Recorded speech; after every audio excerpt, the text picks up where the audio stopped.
It's Don here from the board. Thanks for coming along and checking out this video. So this video is possibly the last of the series in the microphone series, but depending on the feedback that I get from this video, maybe I'll do some more. Of course, that's entirely up to you guys if you want to let me know through comments below or anything else on if you want to see more of this stuff or not, or if you want me to try different stuff. So as a bit of a quick background, because obviously if you're seeing this video for the first time and you don't know what I'm talking about, there's a playlist where I used a number of different microphones from my microphone collection to record my daily driver, which is a Philco Magistouch 2 in Cherry MX Blues that has the eDrug mix set on it. And what I had originally intended to set out was to see what the differences were in how the microphones that I was testing would pick up the sound, how they would record it and represent it in terms of a direct comparison of microphone to microphone. The setup that I used was as close as possible to the same setup, with the same keyboard, with the same mixer, with the same gain and volume settings, with the same position and distance of the actual recording component. So not so much to maybe the front of the microphone, but where the position of the ribbon or the condenser was. At least that was what I was attempting to do and controlling how I was making these recordings. Now, if you did watch those previous videos, you would have known that I had some technical issues with those, because obviously with the USB devices it was actually taking over from the other microphones, and I had to, when I was recording in Audacity that was, so I had to actually do some editing to play those MP3s into those videos so you could actually hear what those microphones sounded like. And the typing test was a 1-minute typing test using that same keyboard. So I've gone and done the frequency spectrum out of them, the frequency response out of them, and I've put them all into one Excel spreadsheet, which looks like this. So the 5 microphones that I worked with was the Rode NTR, which is a ribbon microphone, the Rode NT1, which is a large diaphragm condenser, the Rode NT-USB, which is a USB condenser microphone, the AT2020 made by Audio-Technica, which is a XLR condenser microphone, which is the same as the Rode, which is an XLR microphone, and then the Blue Snowball Ice, which is another USB microphone. And our axes here is the level in negative decibels as outputted by Audacity's spectrum graphs, and then the frequency along the horizontal axis in log 10. So I was having a talk to somebody who is studying to be an audiologist, and they said anything past 20,000 hertz is really not useful data, and for most part, from a clinical point of view, 8,000 hertz is kind of where they cut off, because above that generally they're not too worried about, since as we age, that's kind of the limit for a reasonable boundary of hearing frequency. You're supposed to be able to hear up to 20,000, but they're really more only concerned about if you can hear up to 8,000, and that's the limit of human speech. Okay, so what does that mean, and what is this graph showing us between the different microphones and the sound samples that I took with this setup? Well, it shows a couple of things. It shows a couple of interesting things, and they weren't really what I was necessarily expecting, and I had my concepts wrong, I guess, because originally I was thinking about what microphone would represent the human ear the best. And what I've come to realize through this process is the fact that I can't do that comparison anyway, simply because unless if I had a means to record something that could show what a human, with a device that behaved like a human ear, then there's nothing for these graphs to be compared with. But I've kind of gone on a little bit of a different tack to that, which I'll get to in a moment.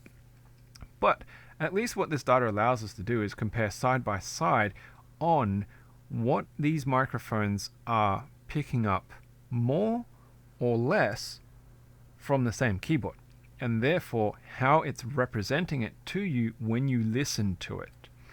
So you'll notice that there's one microphone that's very different in the lower frequency range, and that is the NTR, which is the ribbon microphone. The other microphones somewhat are consistent up to about that 2000 point. So this light blue line, which is the blue snowball, it kind of behaves with the others and then it goes off and does its own thing, right? But we'll kind of get to that. And so this is your low frequency area, and then when you start rolling into the 2000 to the 8000s, 2000s, 3000, 4000s is kind of your mid area, and then 4000 upwards is starting to get into your higher frequencies. So if you knock off the NTR from this, because it's a ribbon microphone, it uses a different sensor, right, as it were, then you would just be looking at these condensers. These four other microphones, the NT1, NT-USB, the 2020, and the Snowball, are condenser microphones.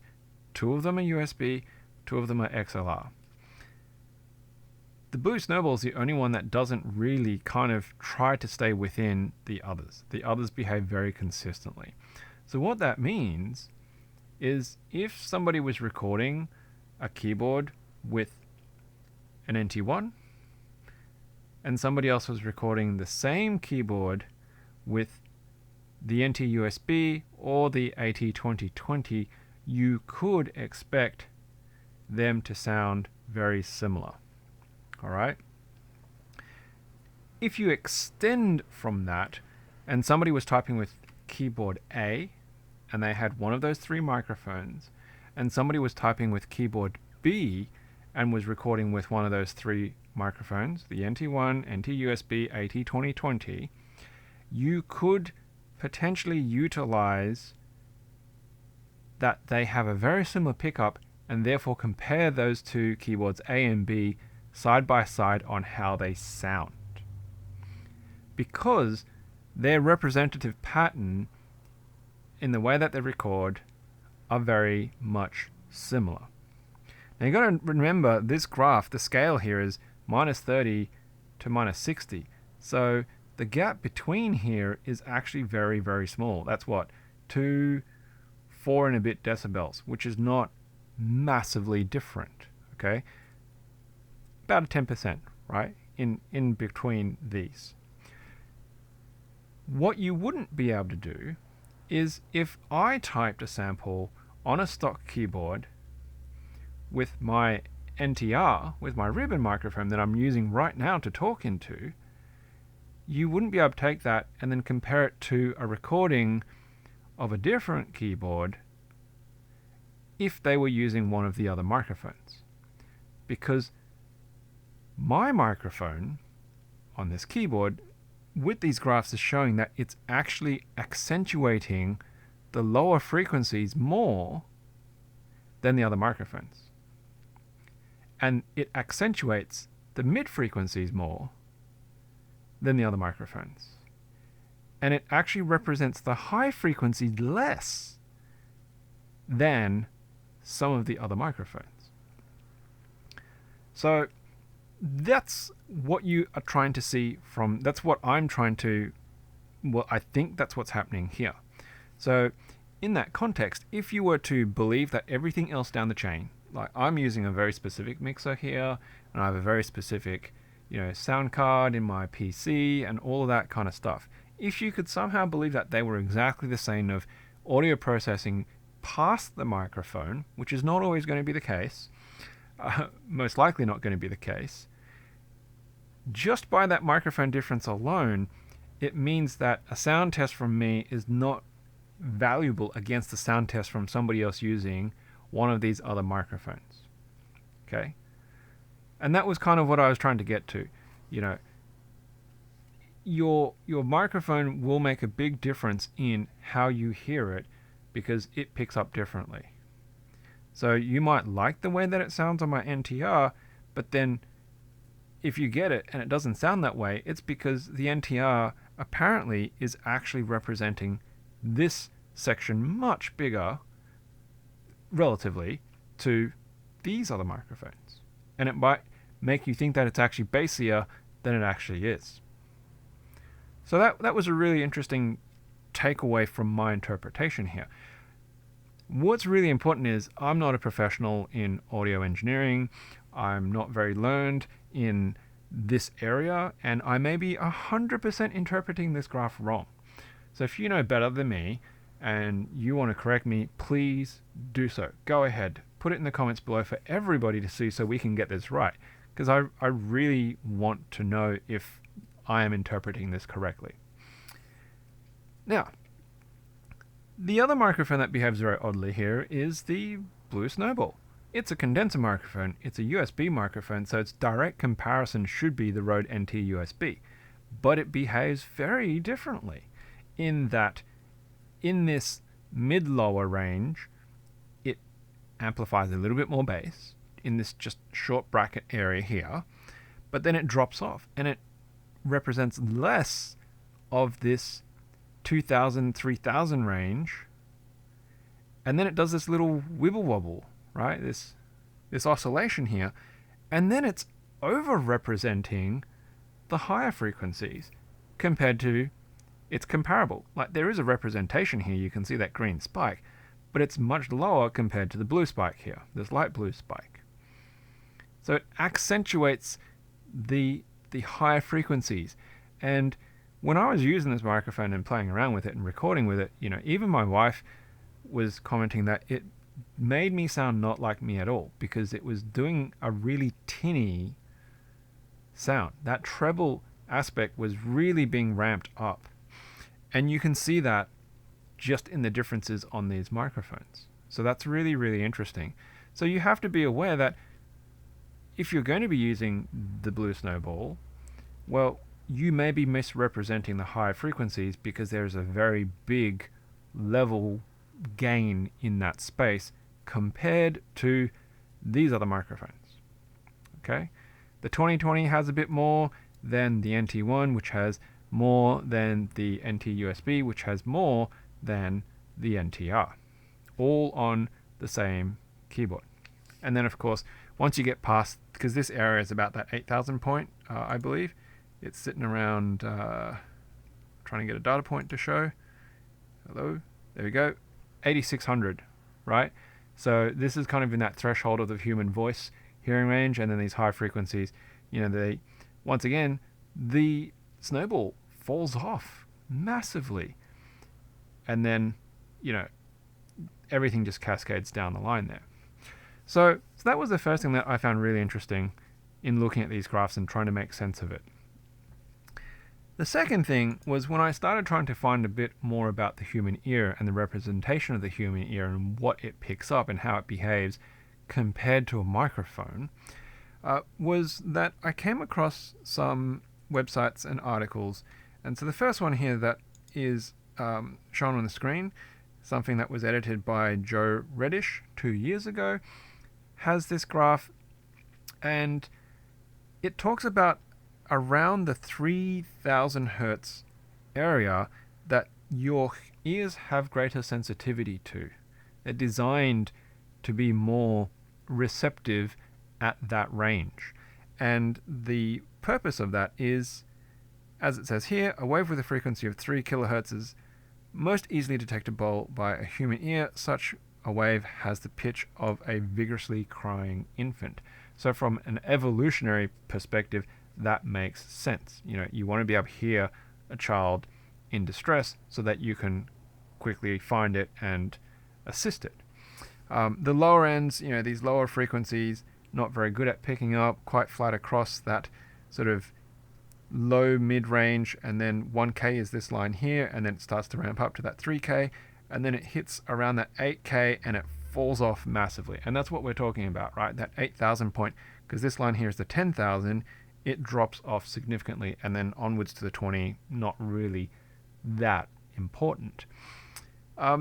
This other article here from SOS, Sound on Sound's website, goes through about how the ear kind of works, and if you were to treat it like equipment with equalizing and compression, and it too has a very similar graph in that from that lower 20 hertz, it picks up and it's kind of flat-ish, and then there's that spike, and then it starts to wane off and then fall off as it gets up towards that higher end, right? Once again, it dips off at around that 8 to 10,000 hertz mark.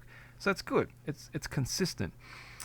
And then I came across this master's thesis from Helsinki University from Marko Hipaka. Sorry if I mispronounced that, but thank you very much for your hard work. 94 pages is a lot of work. And they went to a lot of detail as part of their work here, because they break down the anatomy of the ear, how it works. Then they go into microphone technology and how microphone hearing works as well, in terms of like the signal reception and processing and all that kind of stuff. And then they start moving into modeling of the ear, the outer ear, the inner ear, and they've got things like, if we were to create a fake ear so that we could actually try and test these models, to the point where they were actually producing these microphones, these very, very small eardrum microphones fitted so that they could actually produce fake ears. And they were producing fake outside of ears that then were going on to dummies that were allowing them to put the microphone against it to take measurements, right? Very detailed, pretty cool stuff. And they started getting a lot of these graphs. Now, I'm going to shoot through to a lot of these because a lot of those were, just test kind of things.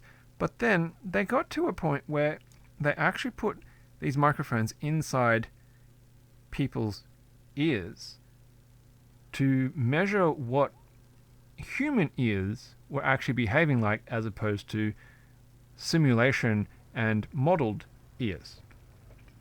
And what you can see here is they've got subject 6, subject 3, and subject 5. And they played a sweeping sine wave, right, which is the frequency that just, goes up and down, so that they could measure with their in-ear microphone what frequencies were making its way through the ear canal to the actual microphone, which was in place of, like, next to where the eardrum would be. At least that's the way that I understood it from skimming in through this section. And it behaves like those other two websites, but similar but different, right? And individual differences may account for a lot of this, but it's really fascinating to see that pattern is very much there. So the lower stuff is kind of flattish and has a bit of a rise and a small dip, and then boom, it goes up around that 3,000 to 5,000 kilohertz, 3 to 5,000 hertz range, or the 3 to 5 kilohertz range. And that spike is noticed, but they're slightly different shape and sizes in all three different subjects. The low end is also slightly different in terms of its shape, but the behavior is similar. And then towards the higher end frequencies, the oscillations and the behaviors also similar but different. So it was really cool to be able to see that these recorded responses, gave them very similar to their model, which is what you can see here, subject 3 versus in black, and then of course their DADEC simulation model dummy device, right? So why am I showing you this? Why am I talking about this? Well, what it's saying is we are very sensitive to sounds in the 3 to 5 kilohertz range. We are evolutionarily designed that way. We are more susceptible to hearing sounds at that frequency. Okay? If we go back to this, 3 to 5 kilohertz is this section here, between this line, this orange line here, that's 3700, right? So just before it, roughly around there, 3300 to 5 kilohertz, which is around there, right? So this sort of band in between here. That's what we are designed to be susceptible to hearing. Our ears naturally boost the perception of that area because it allows those frequencies loud and clear, whereas other frequencies get muted off, right? For various reasons. The anatomy of the ear and how it works and so forth. So my clicky keyboard, with these different microphones that you can see the response from, doesn't actually generate that much signal in this space. Now the NTR boosts the bass side, but our ears aren't really designed to hear that as much. So, okay. But this lower bass is kind of like the thockiness of a keyboard, right? When you're typing and bashing away and the whole thing is rumbling around. But then your pingy sounds, your high ping sounds, well, are they in the 3 to 5 kilohertz range, or are they higher in this 8 kilohertz range, which we're seeing this spike? So I have a clicky keyboard. What are these two spikes showing? But only the NTR is showing a huge spike here. The other microphones are all lower. But our ears are susceptible in this range, and so therefore we'll pick up this more. Which means if you want to hear really, low, if you want to clearly hear something that might be in this range out of a keyboard, then something like the NTR or a ribbon microphone would be better at accentuating that, and you would be able to hear it. Whereas these other microphones aren't as good as accentuating that, and therefore your ears are less likely to hear it because there's a big gap here, right? In this space, we're talking relatively, it's a 5 decibel gap. Whereas over here, before I made a mistake and I said it was 4 decibels, it's only actually 2 decibels gap, right? Which is, as I was saying, it's relatively small. So it's interesting. It's interesting simply because clicky keyboards with these microphones, because this line here is lower than these frequencies in terms of its volume, and this peak here, even on the NTR, is lower than the lower bass frequencies in terms of its volume, in terms of its decibel energy, right? And then the high frequencies are on par with those. So the range that we're most actually susceptible of hearing is not what the keyboard is producing. It's not what our keyboards are producing. Or at least, sorry, it's not what my keyboard is producing. Which means maybe clicky keyboards aren't actually that loud. Maybe, I don't know. Maybe clicky keyboards aren't that annoying because we're not actively hearing in that frequency range. So it's been a really interesting journey for me to do this and record this and try to understand this. And as I said before, I may be 100% wrong in my interpretation of these graphs, right? So if you know better and you know that I'm wrong, I would love it if you comment and just give it to me straight and explain what I've got wrong, right? So everybody can see that. But the reason why I said right at the start is this might be the last one for this series if nobody else wants to see me do any other things with my microphones, because I have a bunch of microphones available. But you see, I also have a bunch of other keyboards available. This test was simply done on one keyboard with one particular switch. If you want me to generate spectrums from these 5 microphones, from a different keyboard, with a different switch, with the different keycaps, and so on and so forth that I might have in my collection, let me know in the comments below. Because when I have the time to, I'll do it. And then we can stack them up and we can see, linears. Do they have a particular sound pattern that microphones will distinguish?